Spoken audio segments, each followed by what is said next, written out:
good evening. Ayan. So, gagawa ko ng aking homemade fruit salad. Ayan, very simple lang ang paggawa ng ating homemade fruit salad. Siyempre, fruits. Kaya ang ating tinawag na fruits eh. Fruit salad. Ayan, meron akong, ayan, ubas. Ayan, 1/4 na ubas. O, diba? Dami.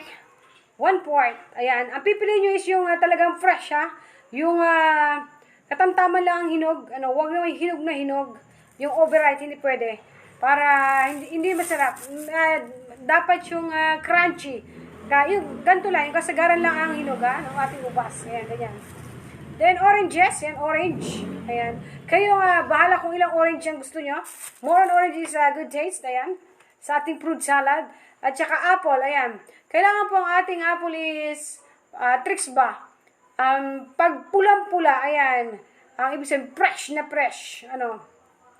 Pag kukuha po kayo ng apple, kailangan ganito kalaki. I mean, kapula. Ayan. Para fresh. Then, ayan. Gagayatin mo lang isa-isa. Ayan. Ganito. I-slice mo lang ang ating ubas. Cubes. Kayong, pwede rin ang buo. Ayan. Isang buo kayo. Isang buo. Okay lang. So, ako, ginagayat ko ng, ng tiga kalahati. Ayan. Ganyan lang. Para pag, nyo, sinubo nyo is, diba, hindi naman mabubulunan kayo. Ayan, hati-hatiin lang para mas marami ba.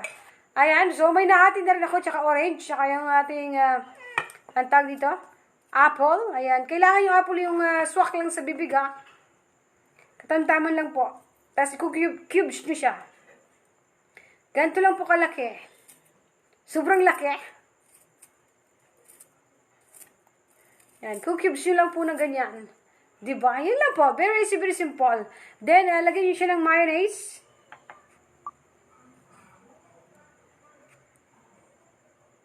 Yung iba naman po, tinatanggalan ko minsan ng balat. Pero huwag nyo na po tanggalan ng balat ang ating grapes. Kasi mayroon din po siyang sustansyang dala. Ang balat po ng grapes. At saka po ang ating apple, huwag nyo rin po tatanggalan ng ating balat. At meron din po siyang sustansyang dala. Ayan.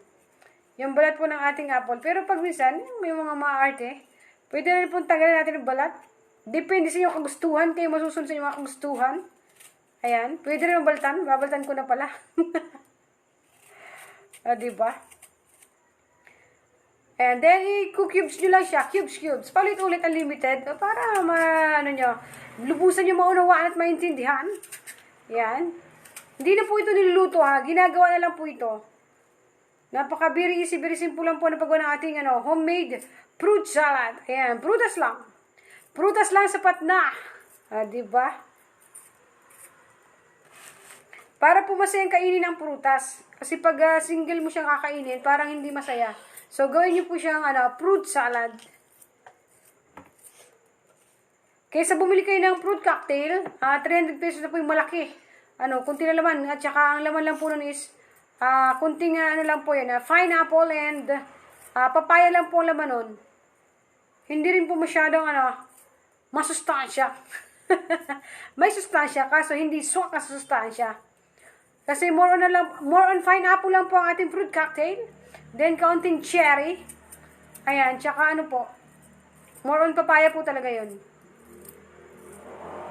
So may mga preservatives pa. Ito wala talagang preservatives. Natural. So, talagang makukuha nyo po yung kanyang, benepisyo ng kanyang, ang tawag dito, sustansya. Nalalaway na kayo. Maglaway kayo. Gumawa rin kayo. Kung wala kayong pambili, mangutang sa kapitbahay nyo. Pagkalukad nyo bayaran.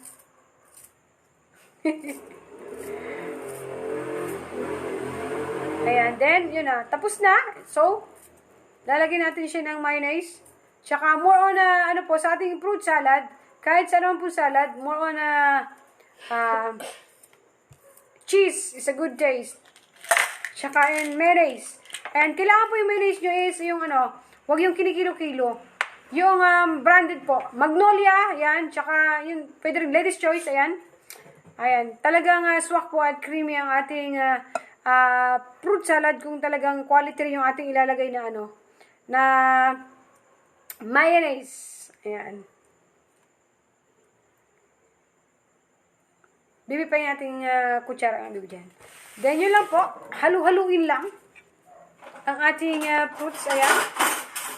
At ang aking, ito po. Ay, wala nga pala itong ano.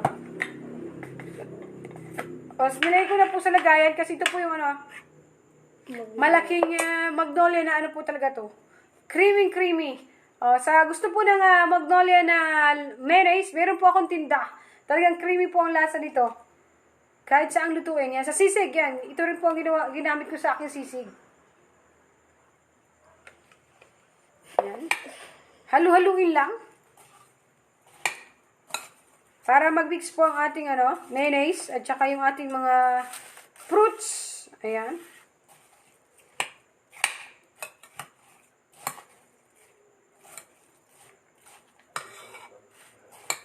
Ito po yung paborito ng aking my beloved husband.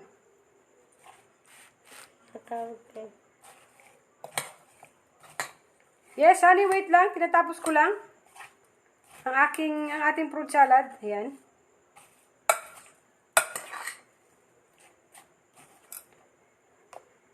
Mas masaya po kapag minix nyo na ang inyong ang tawag dito, mga fruits. Hindi po masaya, hindi happy kapag yung isa-isa yung kainin. Gawin nyo siya nga fruit salad. Diba?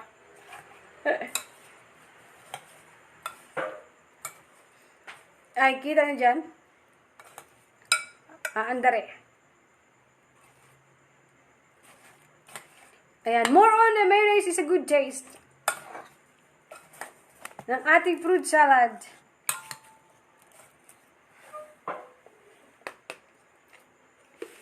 At saka pag ganito po, yung talagang homemade, sa halagang 300 pesos nyo, mabibigyan nyo pa yung kapitbahay nyo, kapatid nyo. Talagang madami. Ito, tingnan nyo po to ha. Tag-ilang piraso lang to, pero tingnan naman. Isang bowl lang na malaki. Hindi ko po naubos ang aking mga nabiling mga fruits. O, mayroon pa. Diba?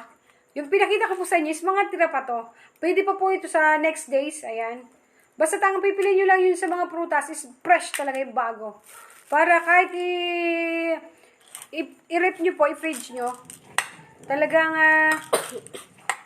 swak. Hindi po siya ma-over ang tawag dito.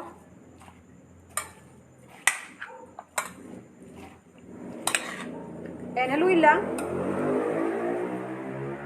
Halu-haluin lang para masarap. At saka po pag magagawa kayo ng fruit salad, lagyan mo ng kunting asin. Para hindi po siya agad na panis. Ayan. Kunting salt, rock salt. Ayan. At saka ito, para hindi po siya ma-overripe ha, yung mga prutas na may natira kayo, yung fresh talaga, yung sariwang-sariwa. Para ilagay nyo ulit sa i-fridge nyo is, magamit nyo pa ng mga 1 week. O, di ba 1 week? Tricks siya, tricks. Para hindi po siya mag-overripe. Kasi pag yung pong prutas, ilumon, pag bibili nyo na, madali na po siya mag-overripe. O, kita nyo naman? Parang yummy na, no?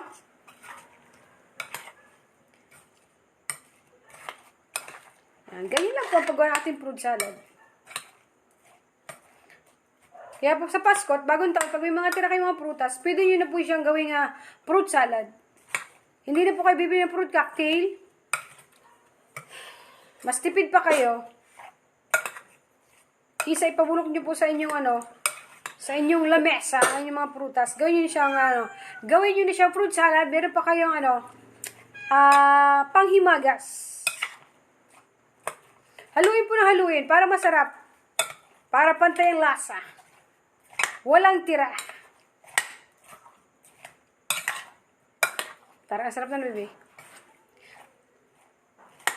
Ayan, so, ayan. I-fridge na po natin yan, mga overnight. Then, bukas nyo nakakainin. Kayo rin bahala sa inyo makagustuhan kung bukas sa isang araw. So, at least, lagyan nyo lang po siya basta ng konting rock salt para hindi po siya, masira agad.